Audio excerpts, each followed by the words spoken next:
Hello students. हमने last class में क्या पढ़ा था? हमने लास्ट क्लास में पढ़ा था कूलम्स लॉ क्या होता है। ठीक, कूलम्स का मैथमेटिकल फॉर्म भी पढ़ा था हमने। फिर उसके बाद हमने कुछ कंसेप्चुअल क्वेश्चंस भी किए थे। उम्मीद है कि आप लोगों ने प्रैक्टिस किया होगा। ठीक, आज हम क्या पढ़ने वाले हैं? आज हम पढ़ेंगे कूलम्स लॉ की लिमिटेशंस क्या है, यानी कि कहाँ पर यूज नहीं कर सकते आप कूलम्स लॉ को। ठीक है, कूलम्स लॉ का वेक्टर फॉर्म क्या होता है। ठीक है, आज हम पूरा इसी के बारे में कंप्लीट डिटेल में स्टडी करने वाले हैं। क्लियर? चलो, तो सबसे पहले हम बात करते हैं क्या, Coulomb's law in vector form. यानी कि कूलम्स लॉ का तो हमने वैसे मैग्नीट्यूड वाला फॉर्म देख लिया था, लेकिन हमें तो मालूम है कि फोर्स जो होता है वो तो वेक्टर क्वांटिटी होता है ना। तो वेक्टर क्वांटिटी होता है तो वेक्टर फॉर्म में तो एक्सप्रेस करना मांगता है, तो और डायरेक्शंस वगैरह वेक्टर से ही तो पता चलेगा। तो आज हम बात करेंगे Coulomb's law in vector form. Clear? चलो फिर स्टार्ट करते हैं कि कूलम्स का जो फॉर्म स्टेटमेंट था वो तो पढ़ लिया था हमने। अब वेक्टर फॉर्म में क्या है?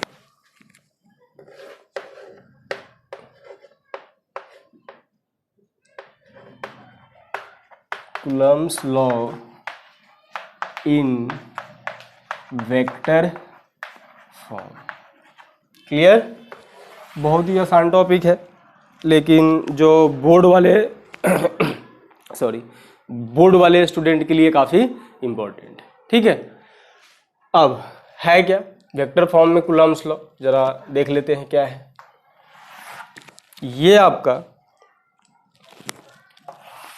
दो पॉइंट चार्जेज रखा हुआ है, ए और बी। दो पॉइंट चार्ज है, दो पॉइंट चार्ज है, क्या क्या, ए और बी। ठीक, अब इस ए पॉइंट का जो पोजीशन वेक्टर है वो ए जो है वो है आपका, मैंने मान लिया आर, क्या मान लो इसे, आर ए।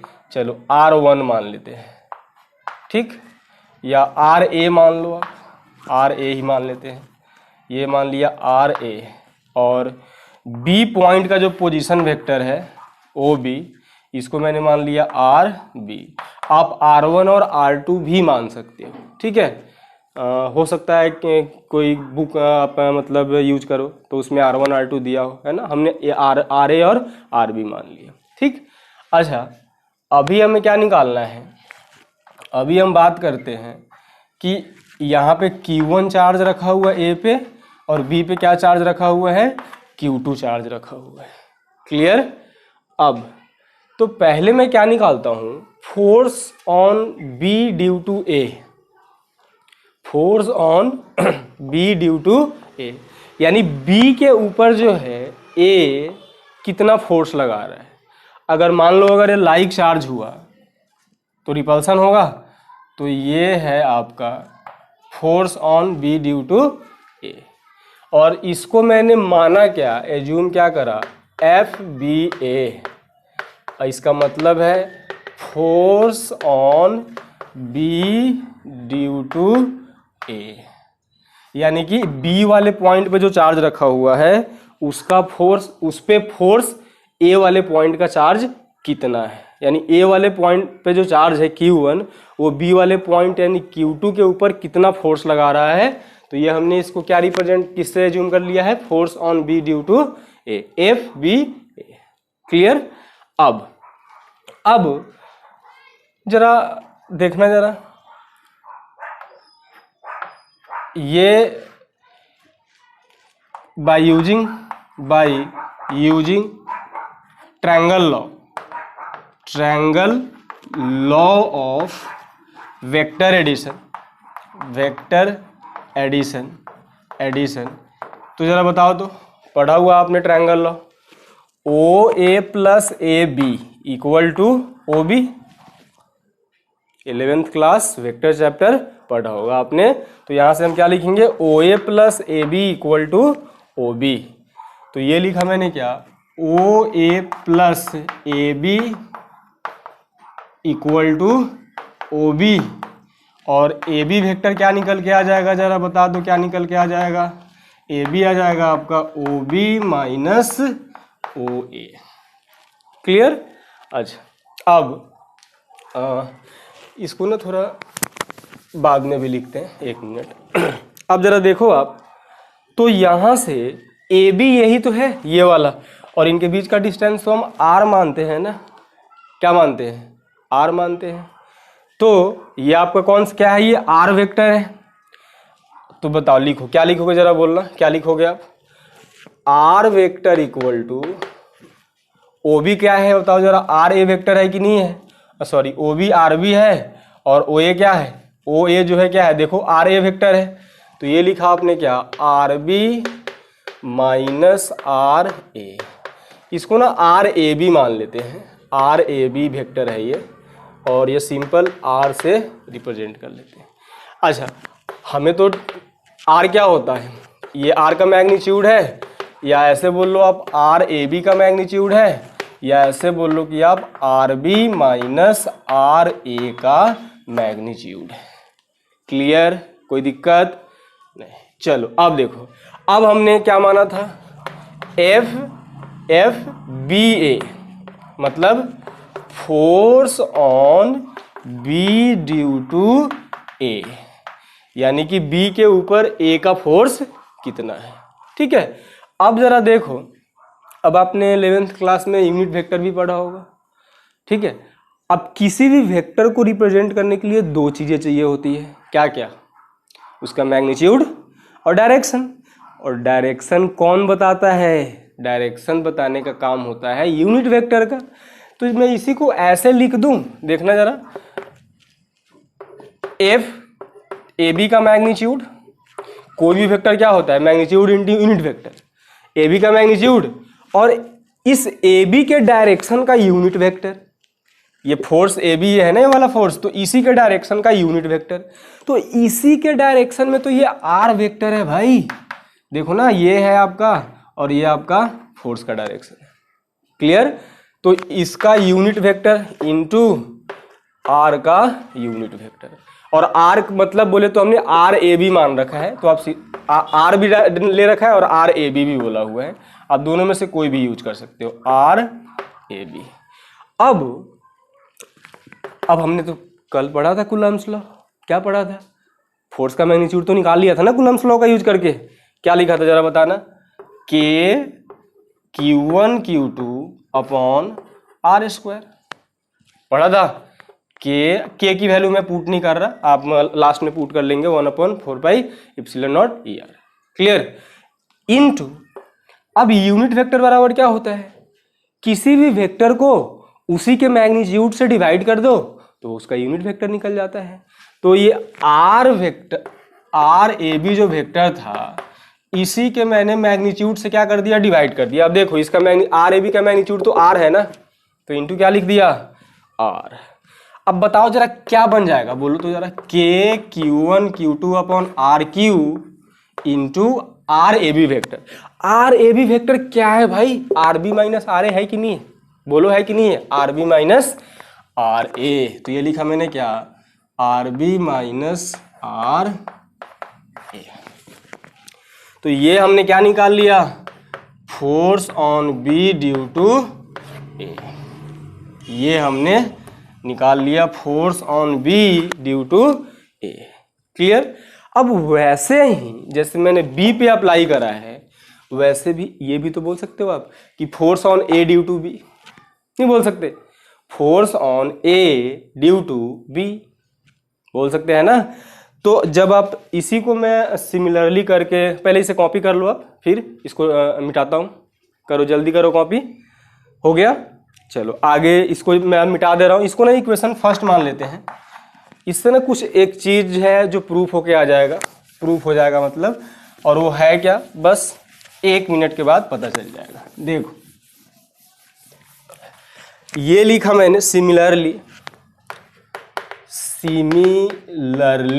सिमिलरली क्या, एफ ए बी बोले तो force on A due to B, यानी कि अब ए के ऊपर बी का फोर्स निकाल रहे हैं। क्लियर? तो डायरेक्ट जैसे हमने इसको प्रूफ करा था वैसे ही इसको भी करेंगे। तो ये आ जाएगा के Q1 Q2 upon R Q into R A minus R B. देखो डायरेक्शन चेंज हो गया ना, डायरेक्शन नहीं चेंज, इसका डायरेक्शन मतलब दोनों एक दूसरे के अपोजिट में, तो इसीलिए यहाँ पे R B minus R A था, तो यहाँ पे मैंने क्या लिखा, R A minus R B लिखा हुआ है। तो ये हमने क्या निकाल लिया, एफ ए बी। अच्छा अब जरा देखो इसको ना मैं सेकेंड इक्वेशन अगर एज्यूम कर लूँ, इसको मैंने क्या मान लिया, इक्वेशन सेकेंड। तो फर्स्ट इक्वेशन और सेकेंड इक्वेशन को एज्यूम कंपेयर करो आप, तो इनका ना मैग्नीट्यूड इक्वल है, डायरेक्शन अलग अलग है। ठीक है, तो मैंने यहीं पे क्या लिखा, from equation first and second, पहले और दूसरे इक्वेशन से क्या लिखोगे आप, F A B equal to minus F B A. Magnitude अगर सिर्फ लिखेंगे तो मैग्नीट्यूड में क्या आ जाएगा, एफ ए बी का magnitude equal to F B A का मैग्नीट्यूड। ये अब इससे क्या पता चला भाई, फोर्स जो चार्जेज के ऊपर लग रहे हैं वो तो इक्वल एंड अपोजिट फोर्स लग रहा है, नहीं लग रहा? देखो निगेटिव साइन मतलब अपोजिट और मैग्नीट्यूड इक्वल है, यानी जो फोर्सेस लग रहे हैं उनका मैग्नीट्यूड इक्वल है लेकिन डायरेक्शन अपोजिट है। ये तो न्यूटन का थर्ड लॉ है, नहीं है न्यूटन का थर्ड लॉ? अरे है न्यूटन का third law, equal and opposite, every action has equal and opposite reaction. ठीक है, तो इससे ये प्रूफ हो गया कि कूलम्ब्स का जो लॉ है वो न्यूटन के थर्ड लॉ को फॉलो किया। तो न्यूटन का जो मोशन का थर्ड लॉ है उसको फॉलो करता है। आई बात समझ में? और इससे एक बात ये भी साबित हो गई, ये भी प्रूफ हो गया कि जितना फोर्स ए बी पे लगा रहा है उतना ही फोर्स बी ए पे लगा रहा है, यानी कि इनके फोर्स का जो रेशियो होगा इक्वल है। तो जाहिर सी बात है रेशियो क्या आ जाएगा बताओ जरा, ए बी और बी ए फोर्स का जो रेशियो होगा वो क्या होगा, 1:1। बोर्ड में ना एक नंबर में काफ़ी बार आ रखा है कि फोर्स मतलब एक चार्ज जो एक दूसरे के ऊपर फोर्स लगाते हैं उन फोर्सेस का रेशियो क्या हो, मैग्नीट्यूड का रेशियो क्या होता है। तो कितना होता है रेशियो, 1:1। कितना होता है, 1:1। क्यों होता है 1:1? हमने प्रूफ कर लिया, और दोनों एक दूसरे के ऊपर इक्वल एंड अपोजिट फोर्स लगाता है। आई बात समझ में? तो मैंने इसी के नीचे क्या लिख दिया कि Coulomb's law follow Newton third law of motion. Coulomb's का जो लॉ है, Coulomb's law in electrostatic, Coulomb's law in electrostatics follow Newton's third law of motion. आई बात समझ में? कोई दिक्कत? तो ये ध्यान रखना, ये भी प्रूफ करने के लिए बोल दिया जाता है कि कूलम्ब्स का जो लॉ है वो न्यूटन के थर्ड लॉ को फॉलो करता है। प्रूफ करो, इसे कर दिया प्रूफ हम लोग, सिंपल सा है ना, कुछ खास नहीं है। तो ये हमने कूलम्ब्स लॉ को वेक्टर फॉर्म में भी देख लिया, और फिर उसके बाद में हमने यहाँ से एक चीज़ और प्रूफ कर लिया कि कूलम्ब्स का जो लॉ है इलेक्ट्रोस्टैटिक में वो न्यूटन के थर्ड लॉ को फॉलो करता है। ठीक, अच्छा अब ये तो हमने बात कर ली कि कूलम्ब्स लॉ वेक्टर फॉर्म में क्या होता है। अब हम पहले एक न्यूमेरिकल कर लेते हैं, फिर उसके बाद में आगे बढ़ते हैं। और न्यूमेरिकल है क्या ये, अच्छा एक चीज़ और, न्यूमेरिकल करने से पहले नोट करके जो कि आप गलती करते हो, इसी में गलती करते हो जब वेक्टर फॉर्म का आप यूज करते हो। देखो जब हमने मैग्नीट्यूड वाला फॉर्म यूज किया था तो उसमें हमने चार्ज के साइन के बारे में डिस्कस नहीं किया था, कि हमने सीधे क्या करा था, चार्ज का मैग्नीट्यूड पुट कर दिया था। हमने चार्ज का मैग्नीट्यूड पुट कर दिया था, नहीं करा था। लेकिन जब भी आप वेक्टर फॉर्म का यूज करोगे चार्ज का साइन निग्लेक्ट मत करना भैया, नहीं तो आंसर गलत आएगा। ठीक है, मतलब जब भी हम कूलम्स लॉ या कोई भी है ना, अगर वेक्टर फॉर्म में आप कोई भी फॉर्मूला यूज करते हो आप, तो जो क्वांटिटीज होती है उनको साइन के साथ पुट करना होता है। ठीक, तो while using Coulomb's law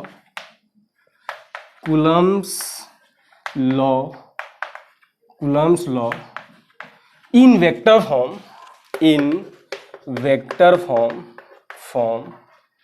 charges must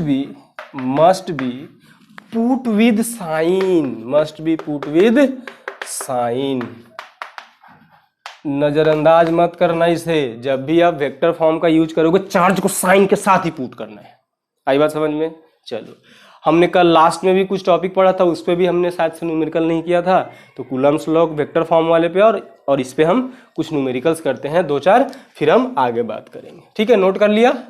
करें आगे बढ़े? चलो ठीक है, बढ़ते हैं आगे।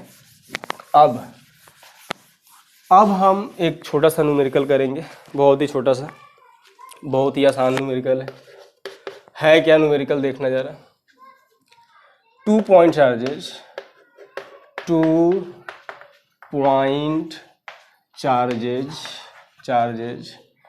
2 microcoulomb and -3 microcoulomb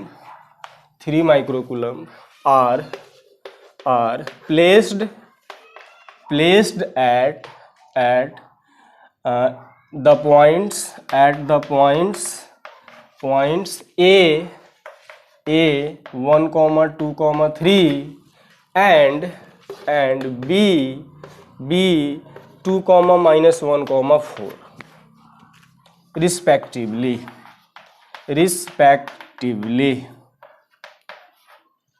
Find force on B, या B पे कौन सा चार्ज रखा हुआ? -3 कूलम का, -3 microcoulomb. Force on B due to A, यानी कि 2 माइक्रोकूलम वाले चार्ज का। क्लियर? हमने क्या करा? 2 पॉइंट चार्ज है, 2 माइक्रोकूलम का और -3 माइक्रोकूलम का, और उनको हमने पुट किया है 2 पॉइंट, A है 1, 2, 3 और B है आपका 2, -4, 2, -1, 4, और हमें निकालना है B के ऊपर A कितना फोर्स लगा रहा है। तो देखो, जो मैंने फॉर्मूला लिखवाया था उसे रटने की ज़रूरत नहीं है वैसे, है ना।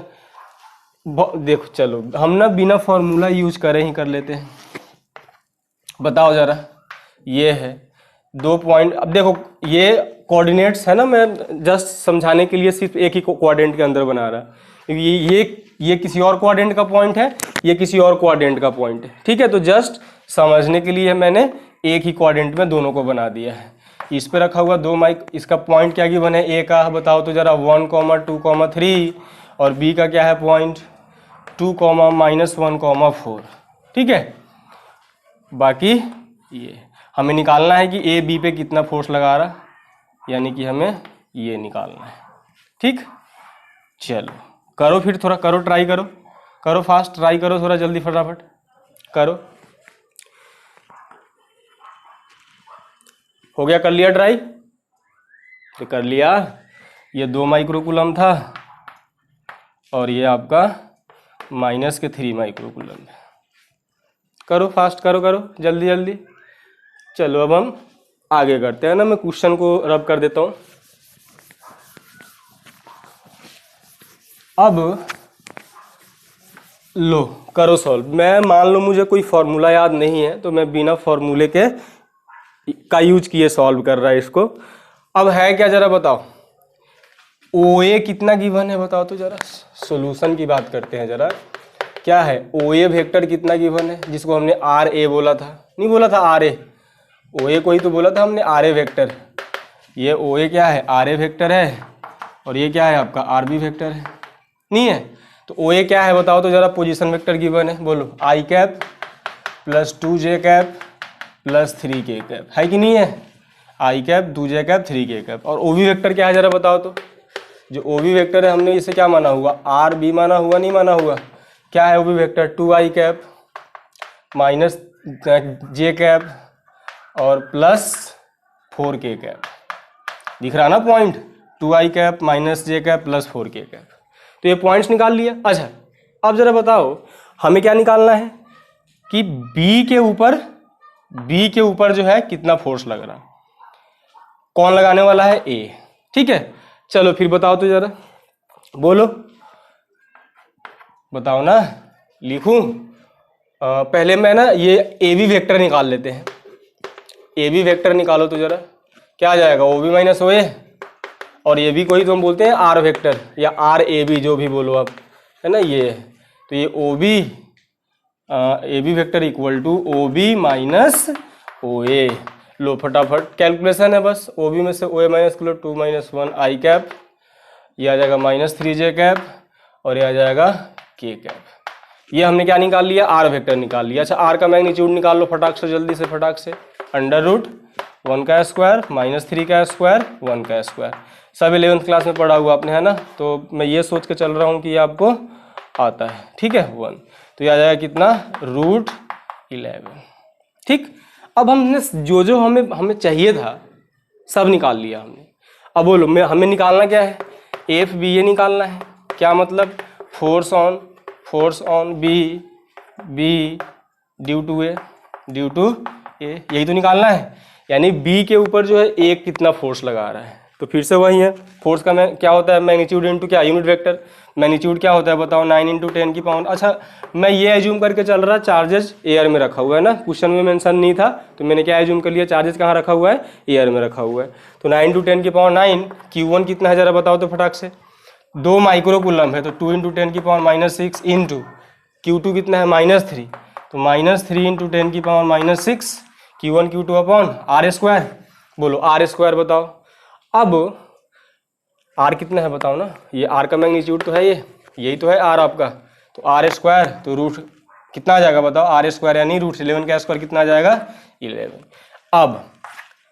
अब यूनिट वेक्टर भी तो चाहिए होगा हमें, और यूनिट वेक्टर क्या है, ए बी वेक्टर है यूनिट वेक्टर। यानी हमें देखो ये आर वेक्टर है, तो इसी के मैग्नीट्यूड से डिवाइड करेंगे तो यूनिट वेक्टर आ जाएगा। कर लो ना सीधा डायरेक्ट, लो चलो हटाओ। तो ये रहा आपका आई कैप -3j कैप प्लस के कैप अपॉन इसी का मैग्नीट्यूड कितना है इसका, √11। बस सॉल्व कर लो आप, ये जो भी है यही हमारा आंसर है। एक लाइन में और सॉल्व कर देता हूँ, बाकी आप देख लेना। तो यह आ जाएगा, देखो ये माइनस इसके अंदर मल्टीप्लाई कर देंगे, है ना, ये जो माइनस है इस वेक्टर फॉर्म में मल्टीप्लाई कर देंगे अंदर। तो यह आ जाएगा 9 × 2 = 18, 18 × 3 = 54 इंटू ये -6 -12 और 9 10 की पावर -3 अपॉन ये क्या आ जाएगा बताओ, 11 √11, और ये आपका आ जाएगा माइनस मल्टीप्लाई हो गया अंदर, तो आ जाएगा -i cap plus 3j cap minus के कैप न्यूटन। यही आंसर है। ये हमने किस में निकाल लिया, वेक्टर फॉर्म में। अगर हमें बोला होता इसी क्वेश्चन में कि force on A due to B, अब ए के ऊपर बी कितना फोर्स लगा रहा, तो कुछ नहीं करना आपको, साइन चेंज कर दो।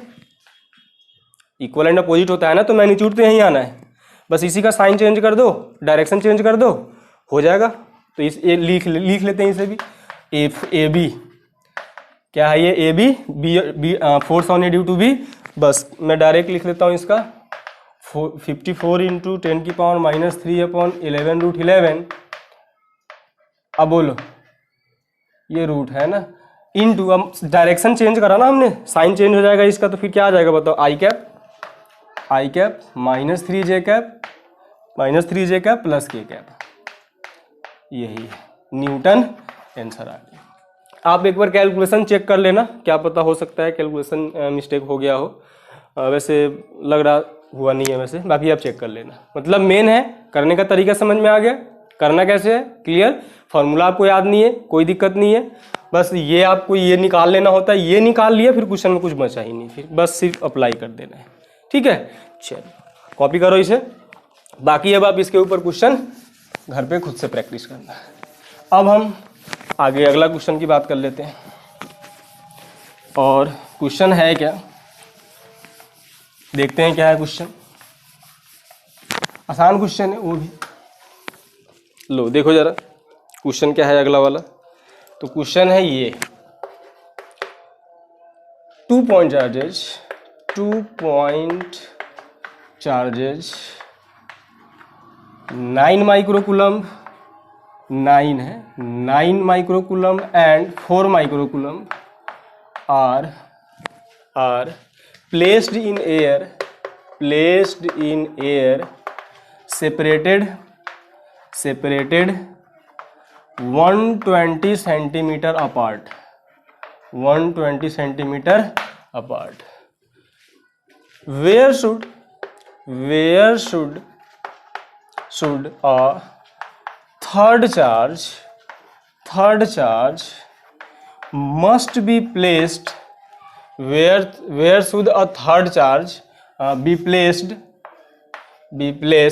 Third charge be placed so that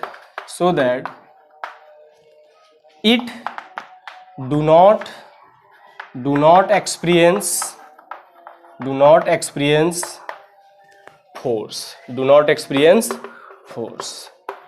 ये मतलब 2 पॉइंट चार्जेज है 9 माइक्रोकूलम का और 4 माइक्रोकूलम का 120 सेंटीमीटर सेपरेटेड है, एयर में रखा हुआ है। आपको बताना है कि एक तीसरा चार्ज कहाँ पे रखा जाना चाहिए जिससे कि उस तीसरे चार्ज के ऊपर कोई भी फोर्स ना लगे। क्लियर? चलो ट्राई करो ट्राई फास्ट, बहुत ही आसान क्वेश्चन है, करो ट्राई करो जल्दी। हो गया? कर लिया ट्राई? कर लिया। चलो अब हमने कल पिछले वाली क्लास में पढ़ा था, ये है आपका 9 माइक्रोकूलम और ये आपका 4 माइक्रोकूलम और इनके बीच का डिस्टेंस कितना गिवन है? 120 सेंटीमीटर। ठीक है, याद करो तो 2 केस पढ़ा था, जब दोनों चार्जेस लाइक होते हैं और जब दोनों चार्जेस अनलाइक होते हैं। तो जब लाइक चार्ज होता है तो फोर्स 0 होने की पॉसिबिलिटी कहाँ होती है? दोनों चार्जेस के बीच में होती है, कहीं पे, इनके बीच में कहीं पे भी हो सकता है। वो वहीं निकालना है कि वो पॉइंट कहाँ पर होगा। आई बात समझ में? चलो, अगर मतलब लास्ट वाला आपने क्लास पढ़ा था तो यह क्वेश्चन बिल्कुल क्या है, बिल्कुल बहुत ही आसान क्वेश्चन है। लास्ट वाला क्लास अगर आपने नहीं पढ़ा हुआ तब फिर ये क्वेश्चन आपको थोड़ा सा डिफिकल्ट लगेगा। चलो, तो मान लेते हैं यहाँ पे एक चार्ज है Q जो कि 9 माइक्रोकूलम से x पे है। तो बता तो जरा ये कितना आ जाएगा? 120 सेंटीमीटर माइनस x। अरे आएगा इतना लिख दूं, कॉमन सेंस तो है ये। फिर हमने बोला कि भाई क्या फोर्स जो होगा इसके ऊपर फोर्स क्या होना चाहिए? 0 होना चाहिए। तो फोर्स 0 कब होगा? जब ये वाला फोर्स और ये वाला फोर्स आपस में क्या हो जाए? इक्वल हो जाए। ठीक है, लो ना। अब देखो हमने फॉर्मूले भी लिखे थे कल, है ना? हमने क्या करा था? फॉर्मूला भी लिखा था, अगर याद होगा तो। बाकी अगर हम फॉर्मूला का यूज ना करें, पूरा बिल्कुल एनालिटिकल मेथड से सॉल्व करें, बिल्कुल process step by step solve करें, कैसे करोगे बताओ? 9 माइक्रोकूलम का इस पे कितना फोर्स है? इक्वल टू 4 माइक्रोकूलम का इस कितना फोर्स है, तभी तो फोर्स 0 होगा। Q since Q experience no force therefore क्या लिखोगे बताओ? Force on Q 0। Force Q पे क्या होना चाहिए? नेट फोर्स 0 होना चाहिए। 0 कब होगा? जब ये दोनों इक्वल एंड अपोजिट हो जाएगा। कर दो ना, फिर क्या लिखोगे? ये इसके ऊपर कितना फोर्स लगाएगा बताओ? Q1 9 माइक्रोकूलम है इंटू Q2 है Q अपॉन R स्क्वायर। कितना डिस्टेंस है इनके बीच का? x है, तो x square equal to Q2 4 microcoulomb into क्या Q अपॉन कितना डिस्टेंस है वाला? 120 माइनस x। अब देखो Q और K तो कट जाएगा, नहीं कट जाएगा? अब देखो मैंने सेंटीमीटर में था, मैंने कन्वर्ट नहीं किया। करो कन्वर्ट, 10 की पावर -4 हो जाएगा, इधर भी आ जाएगा, कैंसिल नहीं हो जाएगा? फिर दोनों साइड कैंसिल हो जाएगा ना। मैंने ये माइक्रोकूलम से माइक्रोकूलम ये भी कैंसिल हो जाएगा, तो इसलिए मैंने कन्वर्जन नहीं करा हुआ। बस बाकी में अब क्वेश्चन में कुछ बचा ही नहीं आपका। 9 upon X square equal to 4 upon 120 minus X का होल स्क्वायर। सॉल्व कर लो फटाक से। अब जैसे क्वाड्रेटिक इक्वेशंस बना के सॉल्व करना है तब भी कर सकते हो आप, नहीं तो मैंने कल बताया था कैसे करना है, लो क्रॉस करो, 9/4 9/4 equal to x upon 120 minus X का होल स्क्वायर।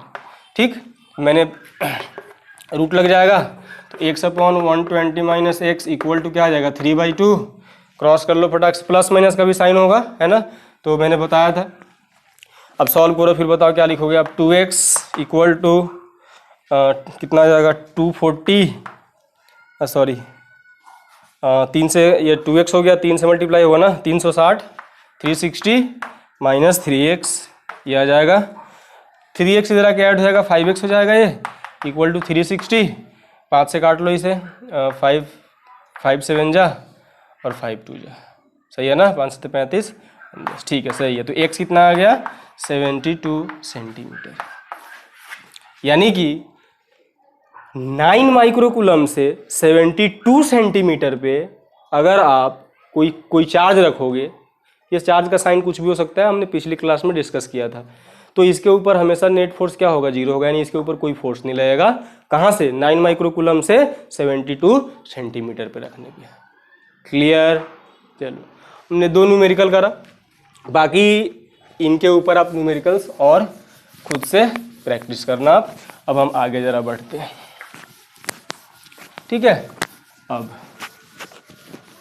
हम बात करेंगे किसके बारे में, कुछ नोट करके लिखते हैं इलेक्ट्रिक फोर्स के बारे में।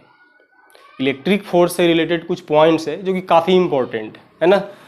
तो मैंने क्या लिखा, नोटेबल पॉइंट्स, या आप इसको इलेक्ट्रिक फोर्स की प्रॉपर्टी भी बोल सकते हैं, ठीक है। मैं सीधे नोटेबल पॉइंट करके लिखा रहा, notable points on electric force. Electric force हमने पढ़ लिया था इलेक्ट्रिक फोर्स क्या होता है।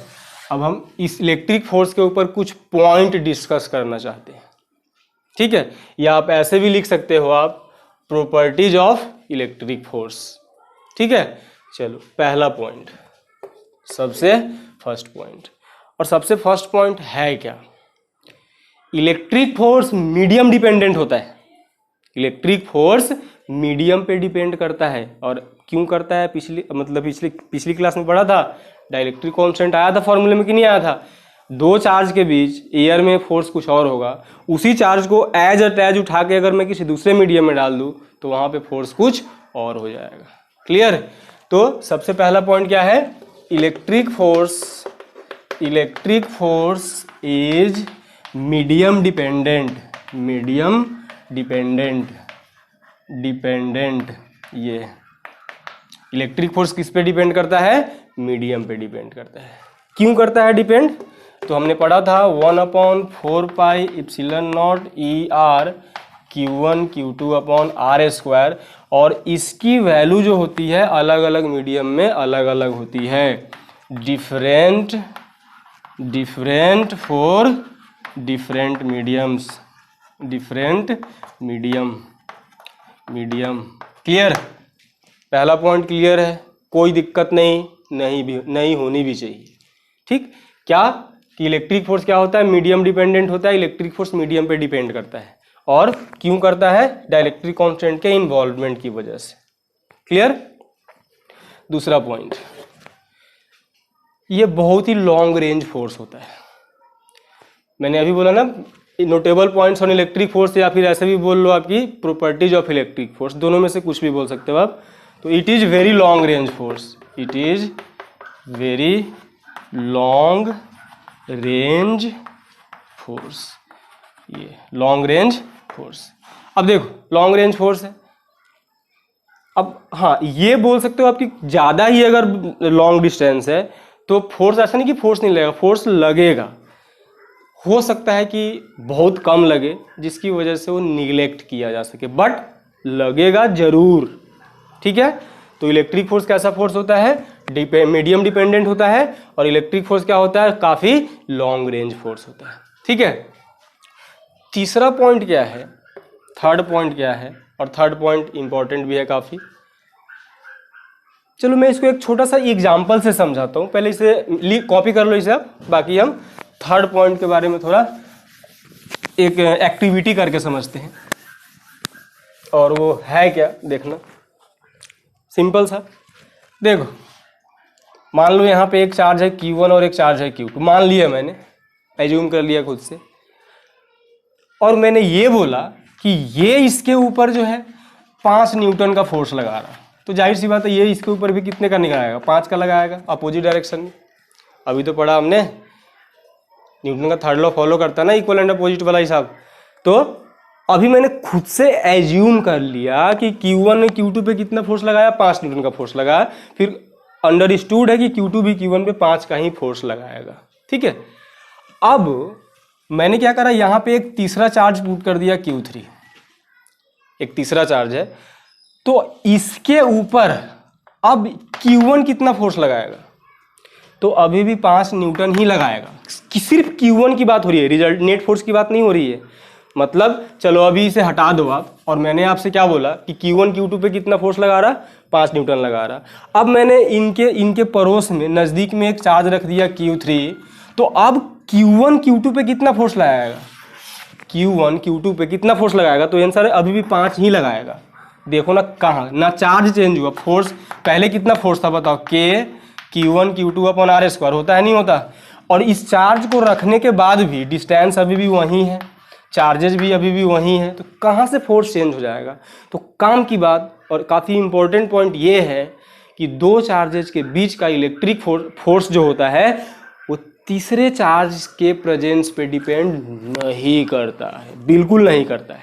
मतलब दो चार्जेस के बीच में जितना फोर्स अभी लग रहा, बहुत सारे चार्ज उसके आसपास में रख देंगे तो उन्हीं दो चार्ज के बीच में जितना पहले फोर्स लग रहा था उतना ही फोर्स अभी भी लगेगा, क्योंकि दो चार्ज के बीच का इलेक्ट्रिक फोर्स तीसरे चार्ज के प्रेजेंस पे डिपेंड नहीं करता है। आई बात समझ में, छोटा सा एक ये, ठीक है। तो मैंने पॉइंट क्या लिखा, थर्ड पॉइंट हमारा क्या है, जो तीसरा पॉइंट है, तीसरा पॉइंट है क्या, तीसरा पॉइंट ये है, तीसरा point the electric force between two charges is independent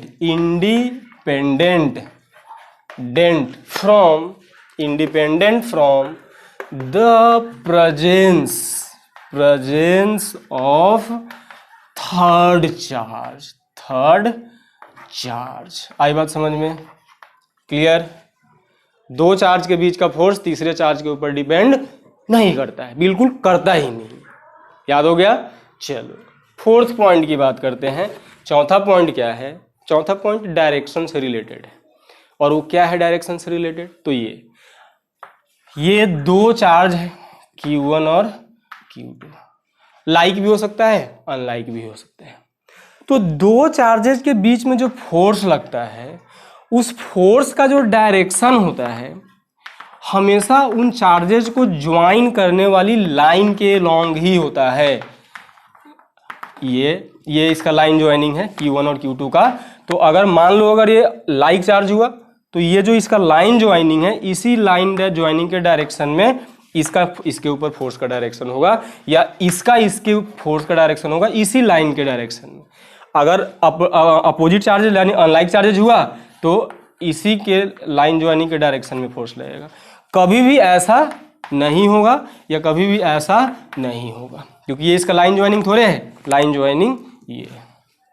clear. अरे कुछ समझ में आया है, क्या बोला मैंने कि दो चार्जेज के बीच का जो फोर्स होता है उस फोर्स का जो डायरेक्शन होता है वो उन दोनों चार्जेज को ज्वाइन करने वाली लाइन के एलोंग होता है। उस एलोंग से ना तो थोड़ा ऊपर होगा ना थोड़ा नीचे, नहीं वो पॉसिबल ही नहीं है, वो सिर्फ उन लाइन ज्वाइनिंग के एलोंग होता है। ठीक है, तो आज के बाद से आपको याद रखना है। चलो तो इसी को स्टेटमेंट में लिख लेते हैं। क्या है स्टेटमेंट, देखना जरा। स्टेटमेंट क्या है, the direction of force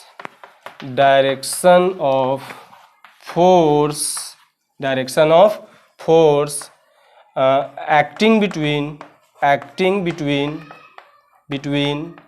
two charges always along the line joining along the line joining of them, यानी कि दो चार्ज है, दो चार्ज का ये लाइन ज्वाइनिंग है, ये है दो चार्ज, तो फोर्स का जो डायरेक्शन होगा वो इसी के डायरेक्शन में होगा, ऐसे होगा या ऐसे होगा, या ये एक स्ट्रेट लाइन है पूरा ध्यान रखना आप, या फिर ऐसे हो सकता है या फिर ऐसे हो सकता है, मतलब इसी लाइन के लॉन्ग में होगा, कभी भी इसके अलावा और कोई पॉसिबल नहीं। ठीक है, क्लियर। अब एक पॉइंट और बात कर लेते हैं, इसे कॉपी कर लो आप जल्दी से। एक पॉइंट क्या है, तो वो ना अभी हमने प्रूफ भी किया था। क्या प्रूफ किया था कि न्यूटन के थर्ड लॉ को फॉलो करता है, लिख भी लिया था, और उसका रेशियो 1 होता है। चलो उसे कॉपी लिख लिया है, छोड़ो उसे हटाओ। अब ये तो हमने बात कर ली कि इलेक्ट्रिक फोर्स की प्रॉपर्टीज क्या क्या होती है। ठीक है, अब हमने कूलम्ब्स लॉ भी तो पढ़ लिया ना, तो अब जरा हम कूलम्ब्स लॉ के ऊपर, कूलम्ब्स लॉ के लिमिटेशंस के बारे में बात कर लेते हैं। ठीक है, तो है क्या limitations of Coulomb's law, limitations of Coulomb's law. Coulomb's law कहाँ पे अप्लाई नहीं होता है ना, इसके बारे में बात कर लेते हैं। तो सबसे पहला लिमिटेशन इसका यही है कि ये सिर्फ पॉइंट चार्ज के लिए एप्लीकेबल होता है। किसके लिए एप्लीकेबल होता है? पॉइंट चार्ज के लिए एप्लीकेबल होता है। हाँ, अगर सिमेट्रिकली डिस्ट्रीब्यूटेड चार्ज सिस्टम है उसके लिए भी आप अप्लाई कर सकते हो। क्यों बोलो? पढ़ा था 11th क्लास, पढ़ा था सेंटर ऑफ मास। तो हम ऐसा एज्यूम करके चलते हैं, सिमेट्रिकल है वो, हालांकि अनसिमेट्रिकल होगा तब भी उसके कहीं ना कहीं सेंटर ऑफ मास होगा, लेकिन सिमेट्रिकल अगर है तो हम ये मानते हैं कि पूरे का पूरा चार्ज उसी के सेंटर पे है। इसीलिए ये हमेशा अप्लीकेबल किसके लिए है? पॉइंट चार्ज के लिए अप्लीकेबल है, बट ये सिमेट्रिकली डिस्ट्रीब्यूटेड चार्ज सिस्टम के लिए भी अप्लाई, स्फेरिकल चार्ज जैसे बोल लो आप, उसके लिए भी अप्लाई आप कर सकते हो। ठीक है, पहला है it is applicable only for point charges.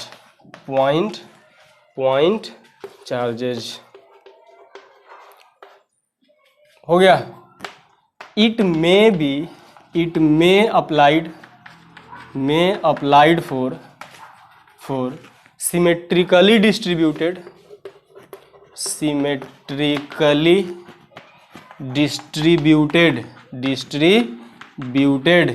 Charge like sphere. इसी में मेंशन कर लेते हैं like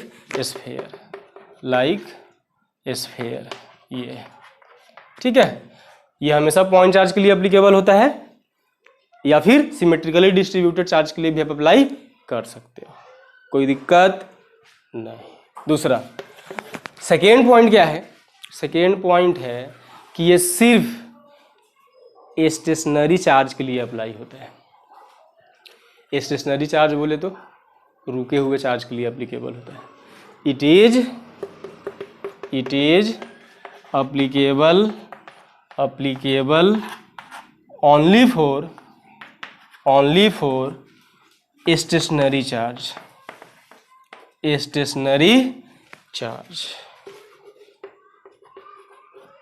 It can't be used for moving charge। मतलब हम इसे कभी भी चलते हुए चार्ज के लिए अप्लाई नहीं कर सकते। ये पॉइंट चार्ज के लिए एप्लीकेबल होता है और स्टेशनरी चार्ज के लिए एप्लीकेबल होता है। किसके लिए होता है? स्टेशनरी चार्ज के लिए। कभी भी हम मूविंग चार्ज के लिए इसे अप्लाई नहीं कर सकते। ठीक है, चलिए अब थर्ड पॉइंट की भी बात कर लेते हैं जरा। थर्ड पॉइंट है क्या, देख लेते हैं तीसरा पॉइंट क्या है। तो तीसरा पॉइंट ये है कि अगर दो चार्जेस का डिस्टेंस 10⁻⁻⁻⁻, दो चार्जेस का अगर डिस्टेंस है 10⁻⁻15 मीटर से कम, 10⁻⁻15 मीटर से कम, यानी न्यूक्लियस के अंदर, न्यूक्लियस का साइज भी क्या होता है 10⁻⁻15 तो होता है, तो उसके अंदर कूलम्ब्स लॉ एप्लीकेबल नहीं है, नहीं है, नहीं है। आई बात समझ में? कूलम्ब्स का लॉ अगर दो चार्जेज अगर इससे कम डिस्टेंस पे रखा हुआ है, इस 1 फर्मी भी बोलते हैं, तो अगर 1 फर्मी से कम डिस्टेंस यानी कि 10⁻⁻15 मीटर से कम डिस्टेंस पे रखा हुआ है, तो कूलम्ब्स का लॉ K(Q1Q2/R² अप्लाई नहीं कर सकते हो। आई बात समझ में? चलो, तो थर्ड पॉइंट क्या है? तीसरा पॉइंट है when two charges placed a distance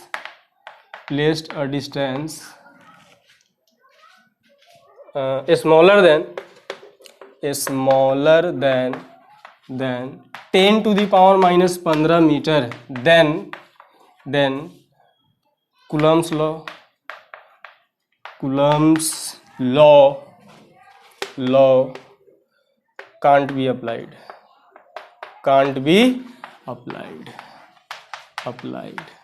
clear? अगर डिस्टेंस अगर 10⁻⁻15 मीटर से कम है और दो चार्जेज 10⁻⁻15 मीटर से कम डिस्टेंस पर रखा हुआ है, तो हम कूलम्ब्स लॉ का यूज नहीं कर सकते। क्लियर? चलो नेक्स्ट, हमने इसमें क्या करा, लिमिटेशंस ऑफ कूलम्ब्स लॉ में 3 पॉइंट पढ़े। पहला पॉइंट चार्ज के लिए एप्लीकेबल है, दूसरा रुके हुए चार्ज के लिए एप्लीकेबल है, और तीसरा क्या करा, तीसरा कि अगर दो चार्जेज अगर 10⁻⁻15 मीटर से कम डिस्टेंस पर रखा होता है तब भी अप्लाई नहीं हो सकता है कूलम्ब्स का लॉ। क्लियर? अब बाकी आज हम यहीं पे ख़त्म करते हैं, ठीक है। नेक्स्ट क्लास में हम क्या पढ़ेंगे?